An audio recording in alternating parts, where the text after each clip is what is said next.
Busqué, oré y creo que el Señor me confirmó hablar de algo que es una de mis mayores pasiones, que es ver a Cristo sanando.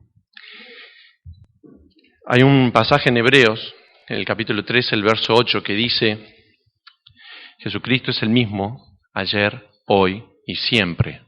Jesús nunca cambia. No sé si les habrá pasado que leemos los evangelios, y cuando leemos los evangelios vemos milagro tras milagro tras milagro, vemos a un Cristo que es tremendamente poderoso, y luego, en algunos contextos, pareciera como que se desinflara ese poder sobrenatural en las iglesias y ya no creemos como vemos en los evangelios. Yo muchas veces, por muchos años, me preguntaba ¿por qué? ¿Por qué no podemos ver a Cristo de forma continuada desde los 4 evangelios, las cartas y luego a Jesucristo obrando en medio de su iglesia en el día de hoy?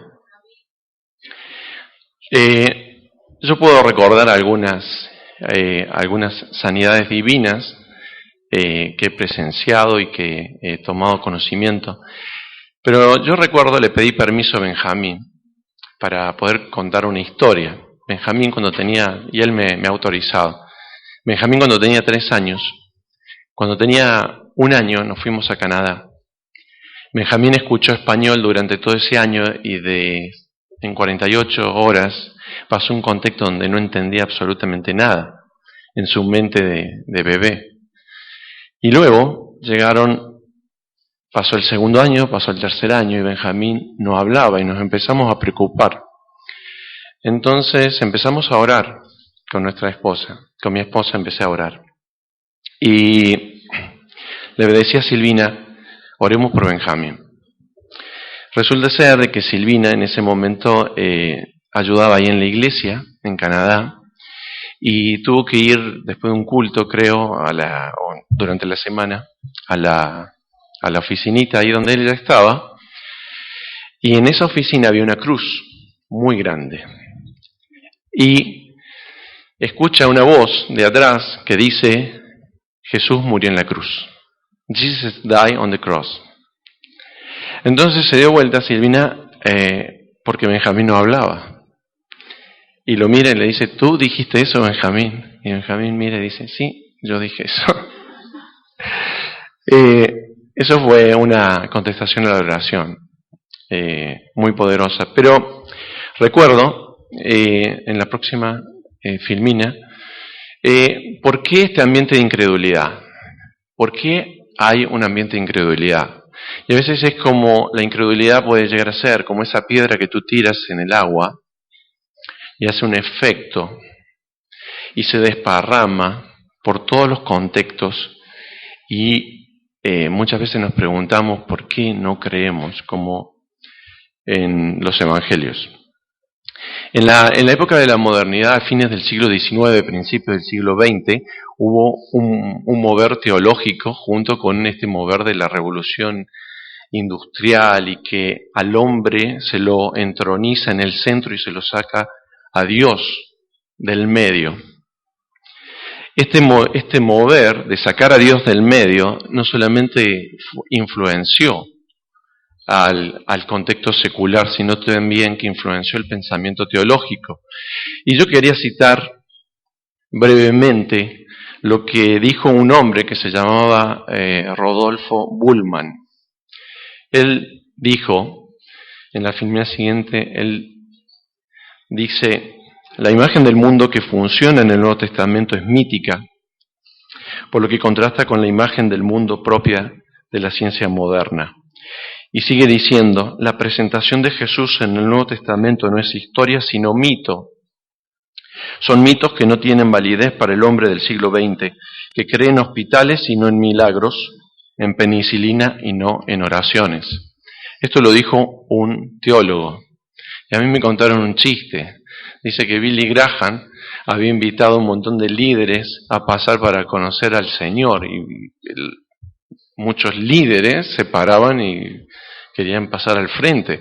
Entonces dentro de los líderes había un niño, y el niño también pasa al frente para recibir al Señor. Y había un hombre grande y le dice, ¿pero usted no pasa? Y él le dice, no, querido, yo soy teólogo.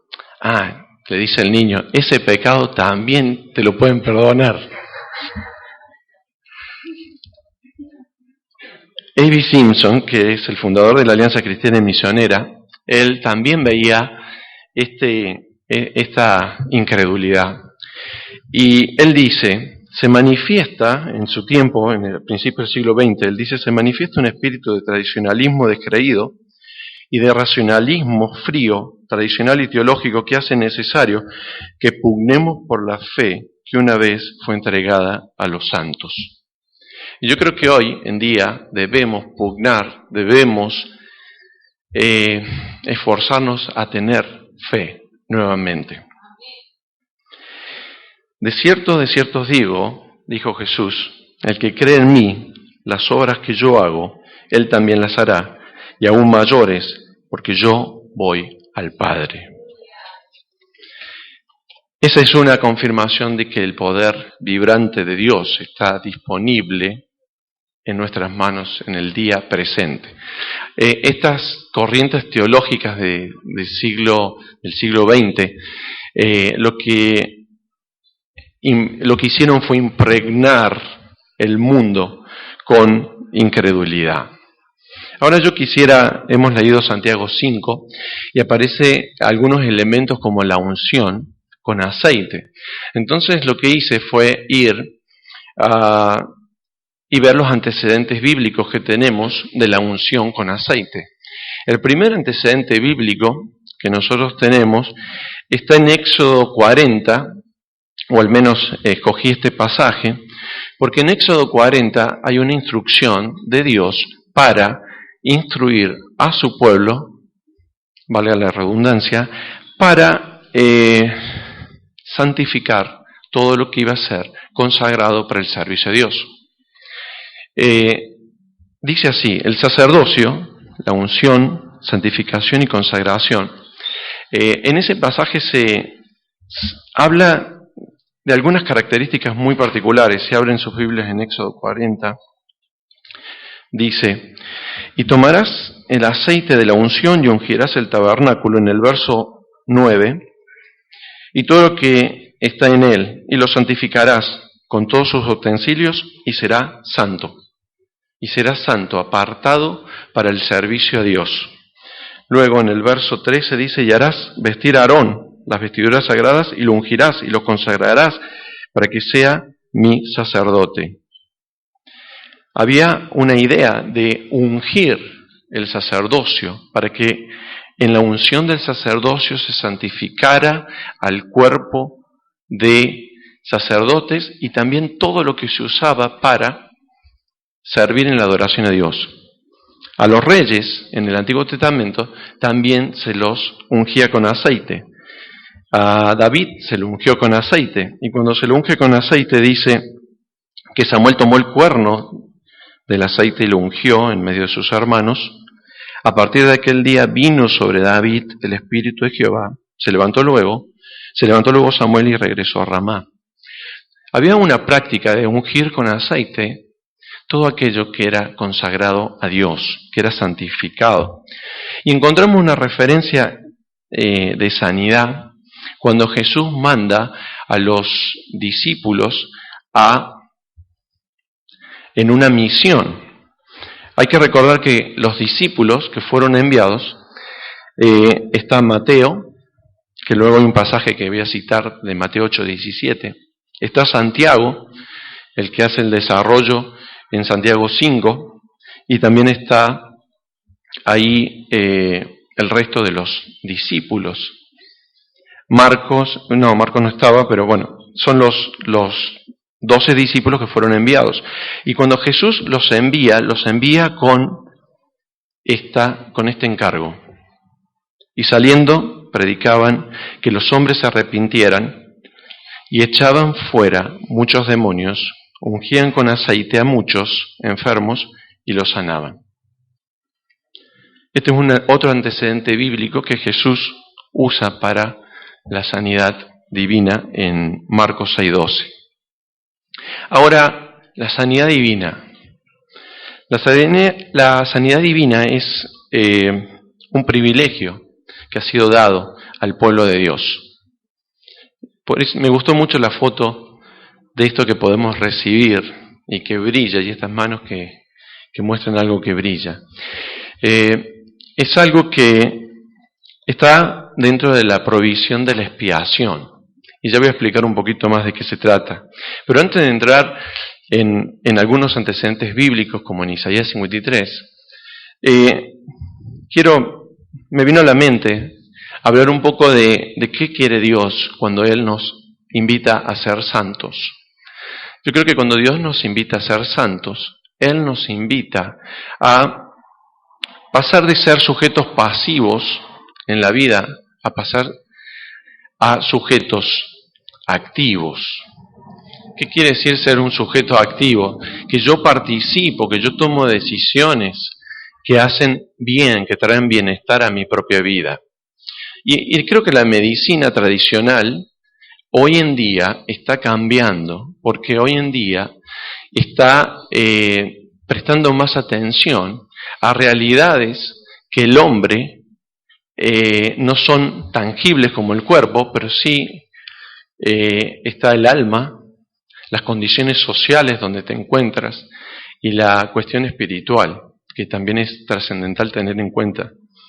Por lo tanto, el Señor nos llama a ser santos y nos llama a ser sujetos activos, es decir, a generar un contexto donde fluya la paz de Dios, invitar a Cristo para que fluya la paz de Dios. Ahora bien, me gusta la cita de un autor que se llama Richard Sipley. Él hizo un libro que se llama Entendiendo la Sanidad Divina, y él dijo: lo que una persona experimenta en su vida, espiritual lo afecta intelectual, emocional y físicamente. Es muy poderoso lo que este hombre resume en estas palabras. Lo que una persona experimenta en su vida espiritual lo afecta intelectual, emocional y físicamente. Algunos antecedentes de sanidades divinas lo podemos encontrar también en el Salmo 103. Salmo 103 dice: Él es quien perdona todas tus maldades, el que sana todas tus dolencias, el que rescata del hoyo tu vida, el que te corona de favores y misericordias, el que sacia de bien tu boca, de modo que te rejuvenezcas como el águila. Creo que esto está a tono con lo que Jesús decía. Muchas veces Jesús decía: quiero sanarte, vete, tus pecados te son perdonados. O en otras ocasiones le dijo a uno: ve y no peques más, no sea cosa que te venga una cosa peor. Es decir, hay una invitación del Señor a la transformación de nuestra mente, a la transformación de nuestros pensamientos, de nuestras creencias, para tener conciencia de que nosotros hemos sido consagrados para llevar a cabo un propósito que es divino. Y si no lo has considerado, considéralo. Tú, desde el momento en que te has convertido, dice la palabra que Jesucristo mismo te santifica, te redime, te justifica. Esto de santificar es que te ha traído a ti para darte un propósito que lo llena todo. Y en este propósito tiene que estar Cristo en el centro. Por lo tanto, la sanidad en la expiación, como el título eso es un concepto que viene del Antiguo Testamento y que también se resume con mucha enseñanza bíblica en el Nuevo Testamento. En el Antiguo Testamento podemos abrir nuestras Biblias en Isaías 53, verso 3 al 5. En Isaías nos proyecta una imagen desde el Antiguo Testamento que se va hacia el momento de la crucifixión. Y esta imagen que proyecta es el Evangelio mismo, como dice 1 Corintios capítulo 15, que es la muerte, la sepultura y la resurrección de nuestro Señor Jesucristo, el Evangelio. Vamos a leer el verso del verso 4, dice: ciertamente llevó Él nuestras enfermedades y sufrió nuestros dolores. Y nosotros lo estuvimos por azotado, por herido de Dios y abatido. Mas Él herido fue por nuestras rebeliones, molido por nuestros pecados. El castigo de nuestra paz fue sobre Él, y por su llaga fuimos nosotros curados. Todos nosotros nos descarriamos como ovejas, cada cual se apartó por su camino, mas Jehová cargó en Él el pecado de todos nosotros. En el Mateo 8, si vamos rápidamente a Mateo capítulo 8, me encanta este capítulo porque es un capítulo donde comienza con la sanidad del leproso, luego sigue con la sanidad del siervo del centurión, luego sigue con la sanidad de la suegra de Pedro, y dice algo muy interesante. En el verso 17, él dice: para que se cumpliese lo dicho por el profeta Isaías. Isaías capítulo 53, que hemos leído.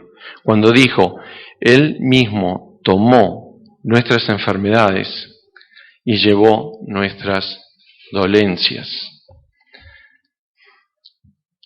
En los 12 discípulos que fueron a predicar el arrepentimiento, estaba Pedro, estaba Mateo, estaba Santiago, y Pedro, en 1 de Pedro capítulo 2, él dice algo bien interesante. 1 de Pedro capítulo 2, verso 24, él dice: quien llevó él mismo nuestros pecados en su cuerpo, quien llevó él mismo nuestros pecados en su cuerpo sobre el madero, para que nosotros, estando muertos a los pecados, vivamos a la justicia, y por cuya herida fuisteis sanados.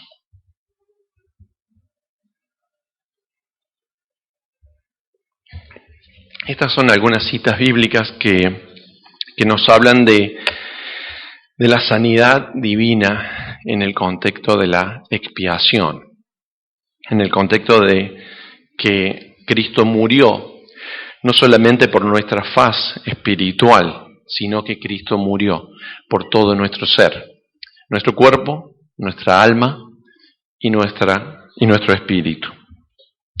Por lo tanto, creo que no debemos separar la sanidad divina de la obra expiatoria de Cristo en la cruz.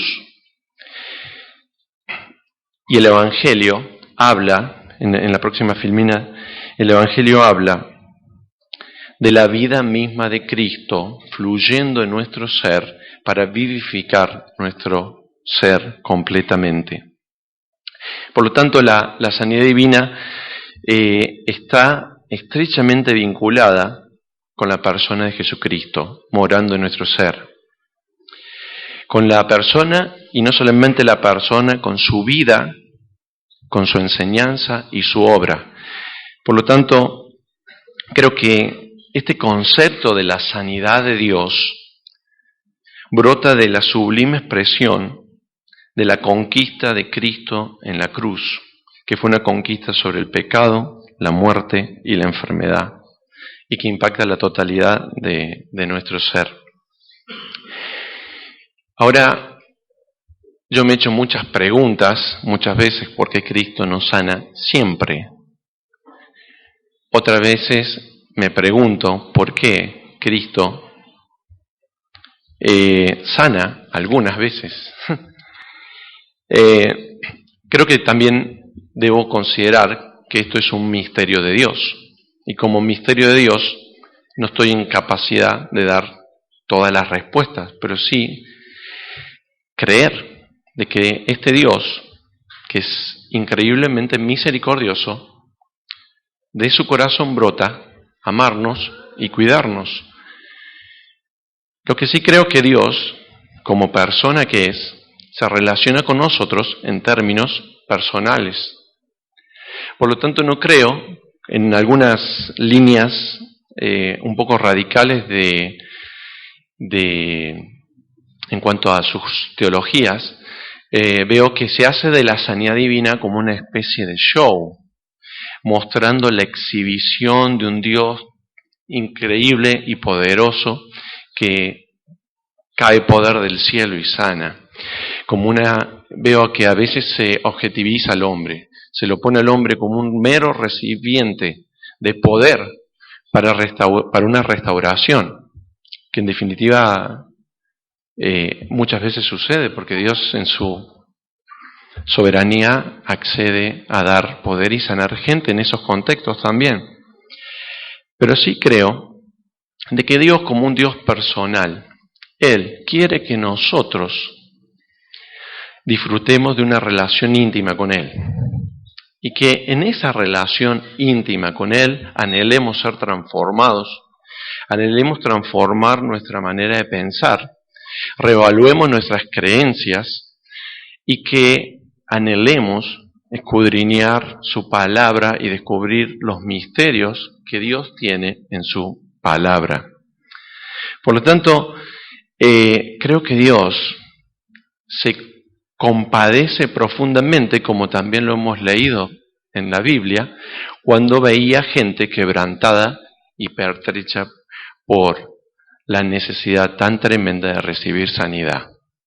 Y yo me quedo con ese Jesús, con el Jesús que mira nuestro ser y que se conmueve profundamente y que en un ambiente de respeto, reverencia, se acerca a nosotros y quiere darnos el privilegio de experimentar la sanidad, la salvación y experimentar la abundancia de vida que solamente encontramos en Cristo. Por lo tanto, ese es un poco lo que siento, que Dios quiere y anhela que yo sea santo, que tú seas santo, que tú entiendas que has sido santificado cuando has creído en Jesucristo para un propósito específico que tiene Dios para ti. Por lo tanto, creo que la sanidad está íntimamente relacionada con la santidad. Y la santidad bien se puede resumir en un pasaje que está en Corintios, que dice, Corintios 6:19, ¿o ignoráis que vuestro cuerpo es templo del Espíritu Santo, el cual está en vosotros, el cual habéis recibido de Dios, y que no sois vuestros, pues habéis sido comprados por precio? Glorificad pues a Dios en vuestro cuerpo y en vuestro espíritu, los cuales son de Dios. Sí creo que a veces las enfermedades vienen por conductas pecaminosas, ya sea propias o de otros. Muchas veces yo no soy responsable de acciones de otros que vienen producto del pecado y me hacen daño. Por lo tanto, yo puedo ser un sujeto activo o pasivo dentro de los procesos de enfermedad. Tampoco es estigmatizar al enfermo. No es eso lo que el Señor quiere hacer. El Señor quiere que nosotros descansemos en el privilegio de tener un Dios que es soberano y en su soberanía Él permite a veces que vivamos procesos penosos y angustiosos, pero que por alguna razón nos toca vivir y que muchas veces nos forma el carácter. Yo cuando estudiaba sobre la sanidad divina, un día le oré a Dios y le dije, Señor, yo quiero realmente ver que la gente se sana. Ver Santiago, capítulo 5, y realmente considerar lo que Santiago dice. Y resultó ser que hace un año fuimos a hacer un curso, y este curso era en Turquía. Y cuando estábamos en Turquía, era un curso de 20 días, estábamos 8 horas en el curso, era muy intenso, y resulta ser de que Silvina empieza a tener fiebre. Pensé yo que podía ser un resfrío, pero la fiebre cada vez era mayor. Me dan una cinta para poner y ver cuánta fiebre tenía, y la cinta marcaba 40, y ya me empecé a asustar. Entonces una de las señoras me traduce todos los síntomas en turco, y con otro chico que no sabía mucho turco nos fuimos a un hospital público. Entonces yo iba con nuestro papelito a ver al médico, a presentar Pero resulta ser de que el día anterior, antes de ir al hospital, habló con varios de los líderes ahí que estaban dirigiendo el curso, y le digo, ¿por qué no ungimos con aceite a Silvina? ¿Por qué no nos juntamos y oramos? Resulta ser de que, conseguí aceite, y la ungimos y oramos a Silvina de acuerdo a lo que dice Santiago capítulo 5. Resulta ser de que Silvina no mejoró de la fiebre, fuimos al hospital, gracias a Dios nos pudimos comunicar con la médica le recetó antibióticos, y gracias a Dios Silvina está bien. Tenía una infección urinaria que era bastante importante. En este devenir, cuando oramos, me dice el líder ahí que estaba dirigiendo el grupo de maestros, me dice, después que terminamos de orar, me dice, pon tu mano en la parte lumbar de Silvina y vamos a seguir orando. Y oramos por el dolor especialmente que ella tenía. Pero resulta ser que Silvina hacía 6 años que tenía un dolor crónico después de los embarazos y después del embarazo de Micaela, que no se iba. Vivía con ese dolor. Nosotros en realidad no estábamos orando por ese dolor en particular, pero Silvina notó una mejoría completa a los 2 días, y hasta el día de hoy ella no tiene dolor. Eso para mí fue algo que contestó la oración, ¿no? Y el Señor quiere sanarnos. Recuerdo una anécdota, y ya con esto voy terminando. Resulta ser de que había una señora que tenía muletas por alguna razón, y los contaba nuestro presidente de la Alianza en Canadá. Entonces él es un hombre muy apasionado, él quiere ver un mover del Espíritu Santo. Entonces estaba predicando sobre Hechos capítulo 3. Juan y Pedro, que se acercan al mendigo y le dicen, mira, no tengo oro ni plata, pero lo que tengo te doy, levántate en el nombre de Jesucristo y anda. Y él es un hombre muy entusiasta, muy efusivo, y él dice, yo quisiera ver los tiempos de Hechos acá, presente. Resulta ser de que en ese instante la persona recibió una sanidad divina y quedó en su banco, y ahí quedó, y realmente cuando termina la reunión se acerca esta persona y le dice, el Señor me ha sanado. Eso es algo que tenemos que anhelar que el Señor nos puede sanar y que quiere sanarnos. Dice la palabra de Dios y la instrucción en Santiago, ¿está alguno enfermo? ¿Está alguno enfermo entre vosotros? Llame a los ancianos de la iglesia. Me gusta mucho puntualizar que no dice que los ancianos de la iglesia vayan al enfermo, como un poco, necesitas que ore por ti, quiero orar por ti. Dice, si está alguno de ustedes enfermo, llame a los ancianos de la iglesia.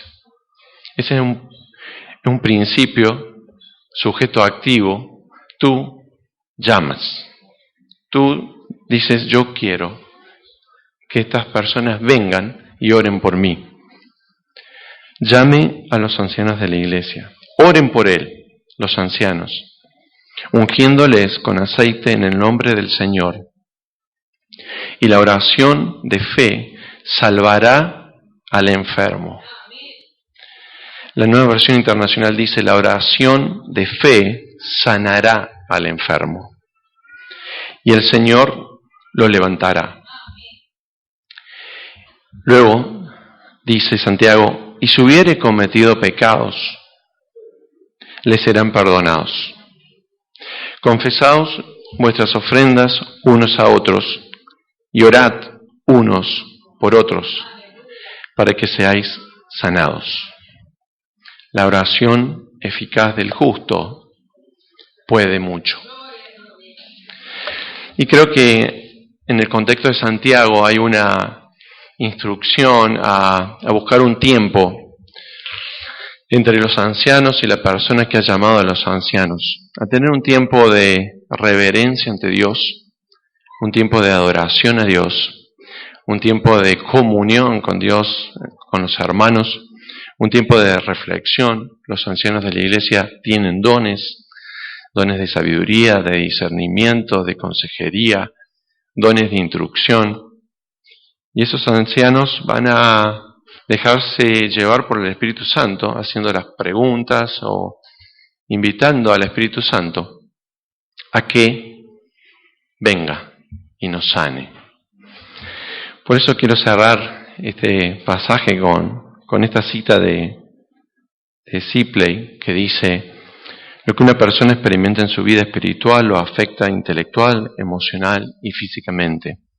Y Juan 10:10 dice que Él ha venido para dar vida y vida en abundancia. Por eso vamos a orar y pedirle a Dios que nos sane. Señor Jesús, gracias te damos por tu palabra, gracias te damos porque tú eres un Dios